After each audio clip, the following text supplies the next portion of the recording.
నమస్తే, welcome to our channel. నేను పద్మిని. ప్రస్తుతంతో పాటు ప్రముఖ ఆధ్యాత్మికవేత్త, ప్రముఖ జ్యోతిష్య వాస్తు పండితులు, లలిత ఉపాసకులు, వాస్తు జ్యోతిష శిక్షణ నిపుణులు బ్రహ్మశ్రీ నానాజీ పట్నాయక్ గారు మనతో పాటు ఉన్నారు. మాట్లాడదాం సార్. నమస్తే సార్. శ్రీమాత్రే నమః. సార్, నిన్న జమ్మూ కాశ్మీర్ లో అంటే సోమవారం రోజు కాశ్మీర్ లో ఆపరేషన్ మహాదేవ్ పేరిట పహల్గామ్ ఉగ్ర దాడికి పాల్పడినటువంటి ఉగ్రవాదుల్ని మట్టుబెట్టారు అనేటటువంటి వార్త భారత సైన్యం ధృవీకరించి ఆల్ ఇండియా రేడియో వెబ్సైట్లలో దీన్ని వెలువరచడం జరిగింది సార్.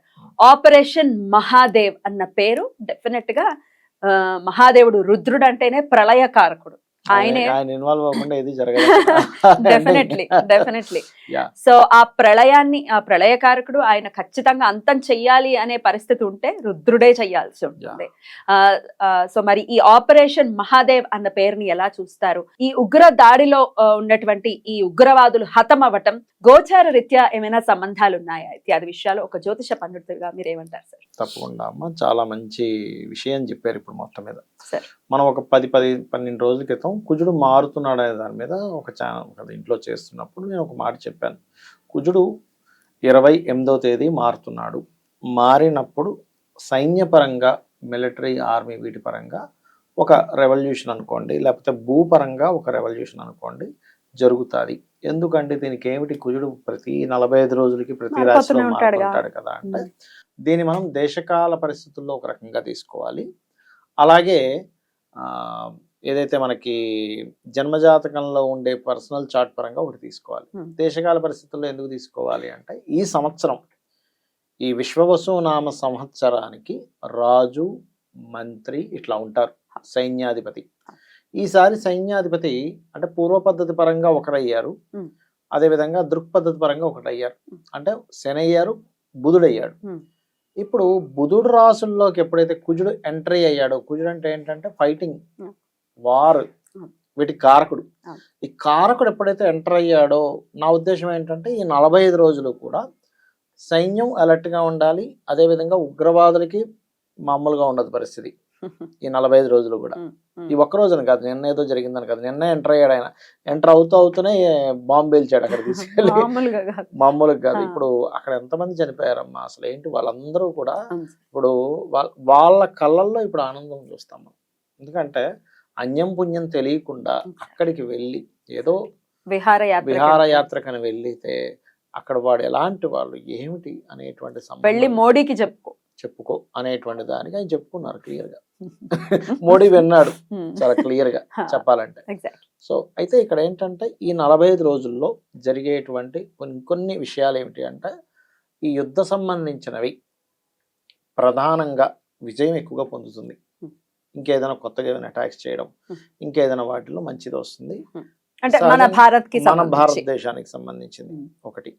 ఈ కుజుడు ఎప్పుడైతే ఇక్కడ ఉంటాడో, ఈ సంవత్సరం మనకి సైన్యాధిపతి బుధుడైనందుకు, కుజుడు అక్కడికి వచ్చినందుకు మీరు గమనిస్తే గనక ఈ సంవత్సరం పర్టికులర్గా విశ్వవసు నామ సంవత్సరంలో మీరు చూడొచ్చు, మన దగ్గర నుంచి వెపన్స్ రిలేటెడ్ సంబంధించినటువంటి డీల్స్ ఒక 20 దేశాలు తీసుకున్నా ఆశ్చర్యపోవాల్సిన పని లేదు. అయితే గోచార రీత్యా కుజుడు అనేవాడు అక్కడే ఉంటాడు. అది మనకైనా అక్కడే ఉంటాడు, ఇతర దేశానికైనా అక్కడే ఉంటాడు. మరి మనకే మంచి ఎలా జరుగుతుందని అనుకోవాలి? మనం లగ్నం తీసుకుంటాం. ఇంకోటి ఏంటంటే మన కర్మభూమి ఎక్కువగా దాని ప్రభావం మనకు చూపిస్తూ ఉంటుంది. మనం తీసుకుంటున్నాం దాన్ని పర్టికులర్ గా, అదొకటి. ఇంకోటి ఏంటంటే భూములకు సంబంధించినటువంటివి ఇప్పుడు కొంచెం ఈ మంత్ నుంచి రైజ్ అవ్వడం అనేది స్టార్ట్ అవుతుంది. మొన్న లాస్ట్ టైం కూడా మీరు చెప్పాం, కన్యా రాశిలోకి ఎప్పుడైతే కుజుడు ఎంటర్ అవుతాడో భూ సంబంధించిన వాటిలో ఇది అవుతుంది. ఇంకోటి ఏంటంటే ఇన్ని సంవత్సరాల నుంచి డౌన్ ఫాల్ లో ఉన్నటువంటి భూమి ఇక్కడ నుంచి స్టార్ట్ అవుతుంది. మీరు చూడండి, మనం చెప్పుకున్నాం ఏమంటే బంగారం రేటు పెరిగింది కానీ అక్కడే తిరుగుతూ ఉంటది అనుకున్నాం. అలాగే జరుగుతుంది. అందుకే తొందరపడి ఇన్వెస్ట్మెంట్ చేయకండి, తొందరపడి ఇంకా ఏదో పెరుగుతుంది అనుకొని చేయకండి. కాకపోతే రవి వచ్చినప్పుడు మాత్రం మరలా కొంత ఎఫెక్ట్ చూపిస్తుంది. ఎప్పుడు మనకి ఆగస్టు 15 నుంచి ఇంకొక 10 నెల రోజుల పాటు అక్కడ మళ్ళీ కొంత పెరుగుతుందండి. అక్కడ బంగారం అక్కడ రవి కన్యాలోకి వచ్చిన తర్వాత సింహంలోకి వచ్చింది. ఇప్పుడు ప్రెసెంట్ కర్కాటకంలో ఉన్నాడు. మనకి ఆగస్టు 15 నుంచి వస్తాడు. అప్పుడు కొంచెం మళ్ళీ పెరుగుతుందండి. మళ్ళీ దాని తర్వాత ఆయన ఎప్పుడైతే కన్యలోకి వచ్చేస్తారు మళ్ళీ డౌన్ అవుతుంది, ఆగుతుంది, కొంచెం డౌన్ అయి ఆగుతుంది. అది మీరు అంటే స్పష్టంగా మనకి గ్రహాలు ఎలా పనిచేస్తున్నాయి అనేటువంటి విషయం చాలా స్పష్టంగా అర్థమవుతుంది మీకు అక్కడ చూసుకున్నట్లయితే. Right sir. ఇక ఈ విషయానికి వస్తే సార్, ఈ ఆపరేషన్ మహాదేవ్ అన్న పేరుని అనాలిసిస్ చేసుకుంటే మీరు అన్నట్టుగా డెఫినెట్ గా ఇది ఒక కర్మభూమి. సో కర్మభూమికి సంబంధించి మనం చేసేటటువంటి ఏ ప్రయత్నం అయినా లేకపోతే ఏ చర్య అయినా దాని ప్రభావం ఖచ్చితంగా ధర్మబద్ధమై ఉంటుంది అనేది సనాతులు నమ్మేటటువంటి విషయం. ఎందుకు మహాభారతంలోనే చాలా స్పష్టంగా అయ్యా లాస్ట్ లో, అంటే మహాభారత యుద్ధం మొత్తం అయిపోయిన తర్వాత అందరూ అబ్బా అర్జునుడు ఏం బాణాలు వేసాడు, అది ఇది అద్భుతంగా చేశాడు అంటుంటే అర్జునుడు ఒక మాట చెప్తాడు అక్కడ శ్రీకృష్ణ పరమాత్మకి, నేను వేశాను, నేను బాణాలు వేసాను అని అందరూ అంటున్నారు, కానీ నా కంటికి కనబడిన ఒక సత్యం చెప్తాను, కనబడినటువంటి ఒక సత్యం చెప్తాను అంటాడు. నేను బాణం తీసిలా వెయ్యబోతుంటే నాకంటే ముందు ఒక త్రిశూలం పట్టుకున్నటువంటి ఒక పెద్ద ఆకారం ఆ శత్రువుని చంపడం నా కళ్ళ ముందు కనబడుతుంది, తర్వాత నేను బాణం వేస్తున్నాను, అందరికీ కనబడేదేమో నా బాణం వల్ల చనిపోతున్నాను అనుకుంటున్నారు, కానీ మనకంటే ముందు ఆ మహాదేవుడు తన పంతం చేసుకుంటున్నాడు. అలాగే ఇక్కడ కూడా ఈ మిలిటరీ వాళ్ళకు కూడా ఆ మహాదేవుడు ఫస్ట్ వచ్చి సహకరించాడు, చక్కగా వాళ్ళ యొక్క కాలం ఓడింది.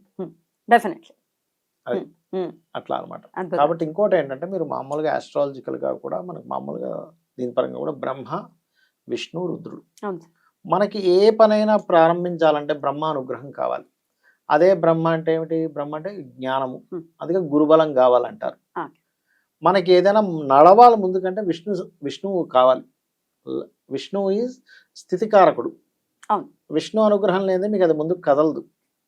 అలాగే అది కంప్లీట్ అయిపోవాలి, అది లయం అనుకోండి, కంప్లీట్నెస్ అనుకోండి. రుద్రుడు అనుగ్రహం లేదే అది జరగదు, శివుని అనుగ్రహం లేదే అది జరగదు.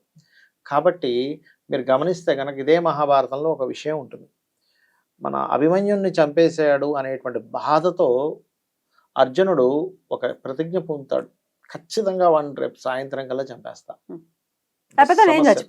నేను గాంధీవంతో సహా అగ్నిలోకి వెళ్ళిపోతానంటాడు. అప్పుడు కృష్ణ పరమాత్మ అయ్యో వీడేమిట్రా ఇలాగా అందరి ముందు ఇంత సవాల్ చేస్తే ఉంది, మన దుర్యోధనుడు 3 లక్షల మందిని సైన్యం పెడతాడు చుట్టూ, 3 లక్షల మందిని సైన్యాన్ని దాటుకొని వెళ్ళాలంటే సాయంత్రం అయిపోతుంది వాడి దగ్గరికి వెళ్ళేసరికి. అప్పుడు ఏం చేస్తాడు, నువ్వేమిటి అసలు ఏ ధైర్యం చూసుకొని ఇలాంటి ప్రతిజ్ఞ పూనేమంటే నువ్వు ఉన్నావని బావా అంటాడు. అన్నప్పుడు మరి నేను అతను ఉన్నాడని నమ్మినప్పుడు విష్ణుమూర్తి అంటే ఆ శ్రీకృష్ణ పరమాత్మ బాధ్యత అయిపోయింది ఇంక అక్కడ అని ప్రశాంతంగా ఆ మాట అన్నాక, సరే నువ్వు శివుని యొక్క ఆరాధన చేసుకుని నిద్రపో అంటే మనకి ఏంటంటే శాస్త్రంలో చెప్తున్నటువంటిది నిద్రపోయే ముందు శివుణ్ణి తలుచుకోవాలి. అట్లా కాబట్టి వాళ్ళు పూజ చేసి పడుకునేవారు సాయంత్రం సమయం, నైట్ సమయంలో. అప్పుడు నువ్వే నా శివుడు అని చెప్పని ఆయనకి పూజ చేస్తాడు అర్జునుడు శ్రీకృష్ణ పరమాత్మకి. చేసి ఆయన వెళ్ళి నిద్రపోతాడు, కానీ ఈయనకు మాత్రం నిద్ర పట్టదు. అరే ప్రతిజ్ఞ చేశాడు, ఎలా ఎలా ఎలా అని ఈయన దగ్గరికి వచ్చి నిద్ర లేపి పద అని చెప్పి తీసుకుని వెళ్తాడు. శివుడు ఉంటాడు అక్కడ. శివుడి దగ్గరికి వెళ్తే ఏమిటి అంటే పాశుపతాస్త్రాన్ని ఎలాగ ప్రయోగించాలి, దాని ఉపసంహారం ఏంటి, ఇంతకుముందు ఆల్రెడీ ఇచ్చాడు, కాకపోతే దాని ప్రయోగ సంబంధించిన ఇంకొకసారి అన్నట్టుగా మీరు ఎందుకు వచ్చారో నాకు తెలుసు అని అక్కడికి వెళ్ళండి, అక్కడ ఒక వ్యక్తి ఉన్నాడని చూపించగానే అక్కడికి వెళ్తే ఆయన చూపిస్తాడు ఎట్లా ఎలా చేయాలి ఏంటని. అధిష్టాన దేవత అనుకోండి. చూపిస్తూ అయిపోగానే నిద్రలోంచి లేస్తాడు. అంటే అతని యొక్క సూక్ష్మ శరీరాన్ని శ్రీకృష్ణ పరమాత్మ తీసుకెళ్ళాడు శివుడి దగ్గరికి. అంటే నువ్వు ఫైనల్గా ఒకే పరమాత్మ 3 రూపాల్లో ఉన్నాడు అక్కడ. ఇక్కడ ఏదో శివుడు గొప్ప, కృష్ణుడు తక్కువ, లేకపోతే కృష్ణుడు గొప్ప, శివుడు ఎక్కువ, లేకపోతే బ్రహ్మ గొప్ప, ఇలా కాదు ఇక్కడ మనం తెలుసుకోవాల్సింది. సృష్టి స్థితి లయకారకుడు.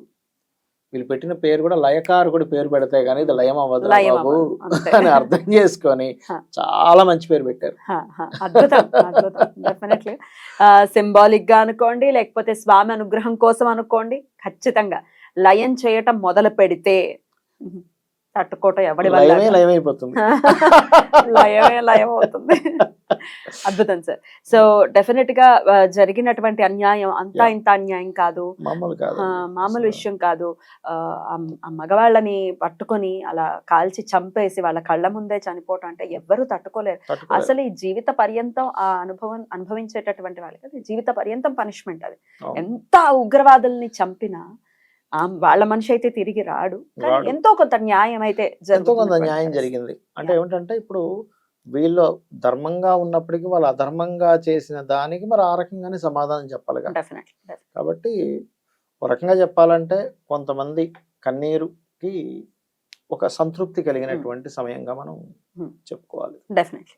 సో ఇంకా ఉన్నారు అక్కడే ఇంకా ఉగ్రవాదులు ఆ చాలా స్థావరంలో. జరుగుతాయండి. ఈ ఒక్క రోజుని కాదు, ఇంకా చాలా జరుగుతాయి. మీరు గమనించండి. ఎందుకంటే తెలివిగా దెబ్బగొట్టేటువంటి కారకుడు అయ్యాడు ఈ సంవత్సరం. బుధుడు అయ్యాడు సైన్యాధిపతి.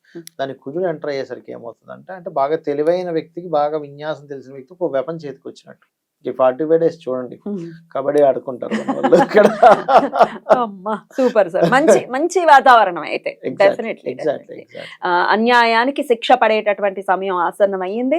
ఇంకా ఉన్నారు ఉగ్రవాదులు అదే స్థావరాల్లో అని చెప్పి ఇంకా ఇన్ఫర్మేషన్ అయితే వస్తుంది ఇంకా మనం కాబట్టి చాలా వింటాం. వాళ్ళని కూడా మట్టు పెట్టాలి డెఫినెట్ గా. ఎందుకంటే కుజుడు వెళ్ళింది డ్యూయల్ సైన్ లోకి వెళ్ళాడు. డ్యూయల్ అంటే ఒకటి చేసి వదలడు ఆయన, మల్టిపుల్ టాస్క్స్ మల్టిపుల్ చేస్తాడు ఆయన.